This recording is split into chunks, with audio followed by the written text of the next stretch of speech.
ऐसे ऐसे गाने गाए। 2012 में आपका गाना आया डोप शो जी विद हनी सिंह, जी। और फिर जब इस दौरान के बाद ये गाना बहुत ही उस टाइम पे हिट हुआ। हाँ जी, मेरा पहला और गाना ही था जी, छोटा था मैं बहुत। हनी पाजी का मैं बहुत बहुत शुक्रगुजार हूँ। हनी पाजी को मालिक चढ़दी कला बख्शे, लंबी उम्र बख्शे। अगर हनी सिंह ना होते तो आज शायद मैं डीप मनी ना होता, तो शायद ये मैं। दीप मनी नाम किसने रखा? हनी पाजी ने दिया था जी। अच्छा। हाँ, मेरा पूरा नाम अमनदीप सिंह है और मेरे घर का नाम था मनी, MONEY, पैसे वाला। पैसे वाला। तो जब हमने गाना बनाया ना तो गाना अच्छा बन गया। कह रहे यार अमनदीप तो बहुत सारे हैं, कुछ नया नाम करना है। तो उन्होंने फिर पूरा जोड़ के, तो मुझे आज तक याद है, मैं था, हनी पाजी थे और बादशाह पाजी थे। हम 3 लोग थे गाड़ी में इकट्ठे, वेस्ट दिल्ली में ही थे। तो आप सारे यहाँ दिल्ली के ही हैं आप? मैं, हनी पाजी, बादशाह भाई, रफ्तार भाई, इक्का भाई, mostly everyone is from Delhi. So हम गाना गेड़ी गेड़ी काट रहे थे। तो मुझे आज तक याद है, was little late in the night. तो रजौरी वाली रोड के आसपास मुझे आज तक याद है, क्योंकि मेरी याददाश्त थोड़ी सी तेज है। तो गाड़ी में मैं पीछे बैठा हुआ था, तो हनी बाजी ने, बादशाह भाई ने डिस्कस किया, तो ये नाम हुआ। तो उन्होंने बोला आज तेरा नाम डीप मनी है। Deep money. थैंक यू है हनी बाजी को कि उन्होंने डीप मनी बना दिया, उन्होंने इतना बड़ा गाना दे दिया। तो गाना लिखा किसने था? वो जी हनी पाजी ने लिखा था।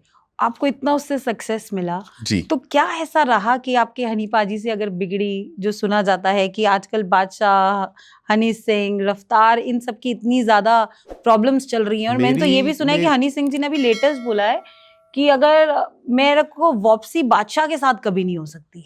ऐसा क्या उन दोनों के बीच में देखो, मैं हुआ? आपको एक बात बताता हूँ, life is very unpredictable, very very unpredictable. True. मेरी किसी से नहीं बिगड़ी हुई। मैं अभी बादशाह बाजी के साथ पिछले साल शो किया दुबई में। अच्छा। हम बादशाह बाजी और मैं एक ही स्टेज शेयर किया हमने। मैंने पहले परफॉर्म किया, बादशाह भाई ने बाद में किया। मेरी फोटो भी होगी, आप इंस्टाग्राम में देखोगे, हम गले में हाथ डाल के खड़े हैं। मैं, हनी पाजी का नियम है, हनी पाजी मेरे को हर बर्थडे पे विश करते हैं, हर हमारी बात होती है मैसेजेस में, हम बात करते रहते हैं। मेरा सबसे वही प्यार है, रफ्तार भाई से मेरा प्यार है, मेरा सबसे प्यार है। मेरी किसी से कोई बिगड़ी नहीं हुई लाइफ में, कभी नहीं। और ना, और ये सब बहुत ही सुप्रीम लोग हैं, ये भगवान के बख्शे हुए बच्चे हैं। नहीं तो ऐसे इतनी सक्सेस पाना हर एक के बस की बात नहीं है। तो आपको कहीं बार बुरा नहीं लगता कि जो आज वो इंडस्ट्री में नाम लेके आ चुके हैं, आज के टाइम पे हनी सिंह, बादशाह, बॉलीवुड के भी स्टार्स बन चुके हैं, तो कहीं ना कहीं हमारा कहीं ना कहीं पीछे कुछ हम छूट गए, या कोई नहीं, क्या ऐसे रीजन रहा? मैं इसकी बात बताता हूँ आपको। मुझे लगता है कि कईयों को बहुत जल्दी मिलता है। बिल्कुल ट्रू। जल्दी मिलके थोड़ा सा, फिर कईयों को बहुत स्थिरता से मिलता है। जब स्थिरता से मिलता है ना, वो स्थिर स्थिर रहता है। You got the biggest example today, Diljit पाजी। यस, 25 साल हो गए उनको 24 साल हो गए ना। तो क्या आज की डेट में मैं कई चीजें सुन रहा था कि उनको कह रहे हैं जी ये एकदम चल गई। अरे मैं अपने व्यूवर्स को या आपके व्यूवर्स को कहना चाहता हूँ, आप लोग उनकी जर्नी को एक बारी महसूस करो। वो क्या क्या क्या क्या किस किस हर्डल से आगे आए हैं, एकदम से थोड़ी ना आए हैं। बिल्कुल। बरकत हर एक को मिलती है। ट्रू। KFC का जो बर्गर हम खाते हैं, आपको पता है कितने साल में उनका किस्मत चमकी थी? Around 80 years. तो हमारा वक्त भी आने वाला है। मेरा वक्त देखो, मेरा वक्त सिर्फ भोलेनाथ है, सिर्फ गुरु गोविंद सिंह महाराज है। जैसे रखेंगे वैसे खुशी में रहेंगे। महलों में रखेंगे तब खुश हैं, झोपड़ी में रखेंगे तब खुश है। मांगना उसी से है लाइफ में, किसी चीज की कोई कमी नहीं छोड़ी उसने। मैं तो उनको देखता हूँ जो रात को बेचारे, हम अपने बेड पे आराम से सुकून से सोते हैं, गर्मी होती है तो AC ऑन किया, कंबल लिया, क्विट लिया, सो गए। I always admire those people. मेरी कई कई बारी मैं खड़े होकर रोड पे बात करता हूँ कि यार क्यों, इनके पास बेड भी नहीं है, इनके पास चादर भी नहीं है ओढ़ने के लिए, इनके पास एक 4 दीवारी का घर भी नहीं है। सो शुक्र करना ना सबसे बड़ी बात है। बेशुक्रे कि गेम आगे ज्यादा नहीं लंबी बढ़ते, नहीं होती, आगे नहीं बढ़ पाते। होती नहीं है।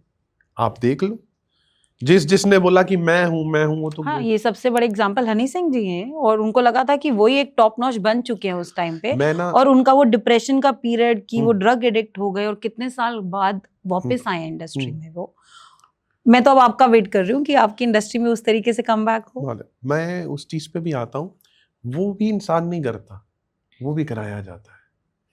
आपको कब उसने ऐसे करना है, कब उसने संभालना है, वो सब उसके हाथ में है। ठीक है, मैंने भी कई बारी कईयों को कुछ बोला होगा लाइफ में, पर आज आपके इस कॉफी अनफिल्टर्ड के आके मैं सबसे हाथ जोड़ के माफी मांगता हूँ। जिंदगी में मैं मंदिर जाता हूँ, गुरुद्वारे जाता हूँ, मैं भोलेनाथ के चरणों में एक ही दुआ करता हूँ कि अगर मैंने जाने अनजाने पिछले टाइम में किसी का दिल दुखाया हो, किसी के लिए कुछ गलत कर दिया हो, मतलब मैं रोज अब मैं भोलेनाथ के चरणों में माथा टेक के, आपके चरणों में माथा टेक के माफी मांगता हूँ। प्लीज मुझे एक नादान सा बच्चा समझ के माफ कर देना। बहुत बड़ी बात है, मतलब आज के टाइम पे बहुत ईगो इश्यूज होते हैं, और जिस जनरेशन में हम लोग हैं, आप इतने ग्राउंडेड हो के जिस तरीके से सबसे माफी भी मांग रहे हैं, नहीं, जाने बड़ा अनजाने में। इंसान वो होता है जो झुक जाता है। पेड़ देख रहे हो ना आप, कैसे खड़े रहते हैं। बड़ का पेड़ होता है ना, जो बड़ का, वो 500 साल उम्र है उसकी। 500 साल। अगर आप इधर जाओगे, महाकाल जाओगे, है ना, तो बड़ के पेड़ 500 साल उनकी चट्टान कैसे 500 साल से वो जिन क्योंकि वो उनके जो पूरी जो है टानियां वो नीचे झुक रखी है। तो आपको जो बड़ा बनना पड़ेगा, आपको हमेशा ग्राउंडेड रहना पड़ेगा। Biggest example in this industry is Gurdas मान साहब, उनको तो हैट्स ऑफ है।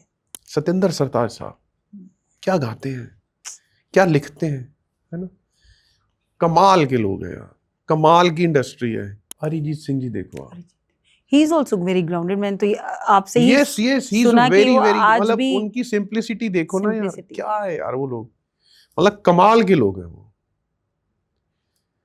देखो ये कुर्सी, आज इस कुर्सी पे मैं बैठा हूं, कल कोई और बैठेगा, ये नियुक्त है। आज जो ये चोला मेरे को महाराज ने बख्शा हुआ है, ये कल कोई और आएगा। जब आप आए, जब हम आए, मैं अपने को कहता हूं, जब मैं आया तो सब हंसते थे और मैं रोता था, पर जब मैं जाऊंगा ना तो मैं हंसूंगा और सब रोएंगे। ये वाला मुकाम चाहिए लाइफ में, कि मतलब आप अगर इस संसार को छोड़ के जाना है, कोई प्रैक्टिकल बात है ये, कोई यानी कि मैं कब, मुझे नहीं पता मैं कब तक हूं, पर मैं जिस दिन जाऊं यही बोला जाए कि यार ये अच्छा था, ये बहुत अच्छा था, बस और कुछ नहीं चाहिए।